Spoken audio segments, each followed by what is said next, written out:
में दूतों ने कहा जो सबसे ज्यादा सुंदर थी उसको तो शंकर जी लेकर चले गए, देवाधिदेव महादेव लेकर चले गए। जो सुंदर है उसको देवाधिदेव महादेव ले गए। क्या पार्वती इतनी सुंदर है? हाँ। अंधकासुर ने कहा विवाह करूंगा तो पार्वती के साथ। माता पार्वती को देखने के लिए गया और माता पार्वती को देखकर मोहित हो गया। शिव महापुराण की कथा कहती है उसने वर मांगा था, जिस दिन मैं अपनी माता को गलत दृष्टि से देखूं उसी दिन मेरे प्राण छूटे। आज पार्वती को गलत दृष्टि से देखा, इसलिए अंधकासुर का अंत समय आ गया और काल भैरव ने प्रकट होकर अंधकासुर का वध कर दिया। बहुत ध्यान देना महाराज, आज गंगा दशहरा है। क्या है आज? गंगा दशहरा। गंगा दशहरे का मतलब जानते हो आप लोग? केवल गंगा जी का नाम ले लेने से, एक लोटा जल शंकर भगवान को आज समर्पित कर देने से, या गंगा जल का एक जरा सा छींटा शरीर पर पड़ जाने से 10 पापों से मुक्ति मिल जाती है। दशहरा का मतलब है 10 पाप से मुक्त हो।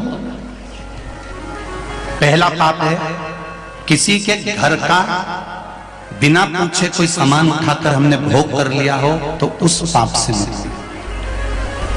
गंगा दशहरे के 10 पाप से मुक्ति दिलाता है गंगा दशहरा। दूसरा, किसी ब्राह्मण किसी गुरुजन को मुख से अपशब्द कह दिया हो तो आज ही का दिन है जिस दिन पाप कर्म से मुक्ति मिल जाती है।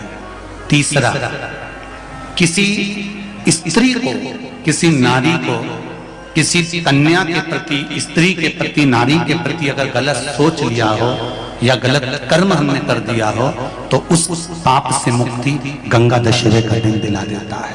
चौथा,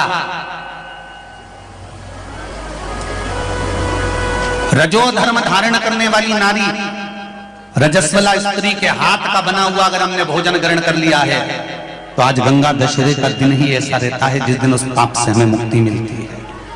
पांचवा, किसी के यहाँ सूतक, सूतक जानते हो सभी लोग, या सावट।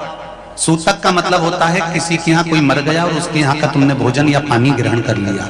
सावड़ का मतलब होता है किसी के यहाँ बच्चा हुआ, तुम्हें मालूम नहीं था, उसके घर का 8 दिन का 10 दिन का तुमने भोजन या पानी ग्रहण कर लिया।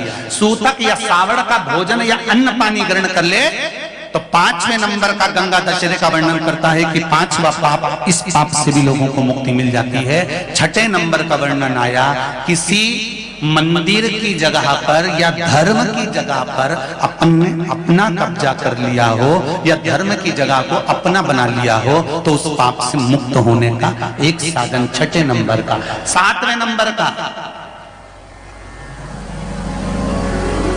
झाड़ू लगाते समय, बुआरी लगाते समय छोटे छोटे जीव झाड़ू के नीचे मर जाते हैं तो उसके पाप से मुक्ति गंगा दशहरे का दिन दिला देता है।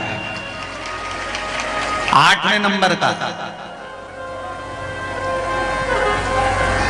8वें नंबर, जिस समय हम भोजन ग्रहण कर रहे हों और हमारे दरवाजे पर कोई व्यक्ति आकर बैठा हुआ है और हमने उसको भोजन का नहीं पूछा या उसका मुख झूठा ना कराया तो उस दोष से वंचित हो जाए, उस दोष को समाप्त कर दे, वो गंगा दशहरे का दिन।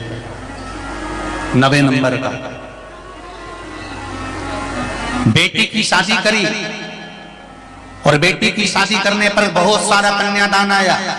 उस कन्यादान में साड़ियां ज्यादा आ गई, सामान ज्यादा आ गया, मिक्सर 2 सेट आ गए, डिनर के 2 सेट आ गए और मायके वालों ने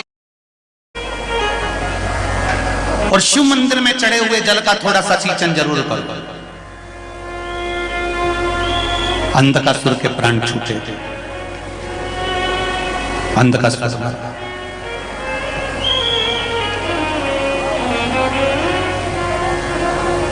महाराज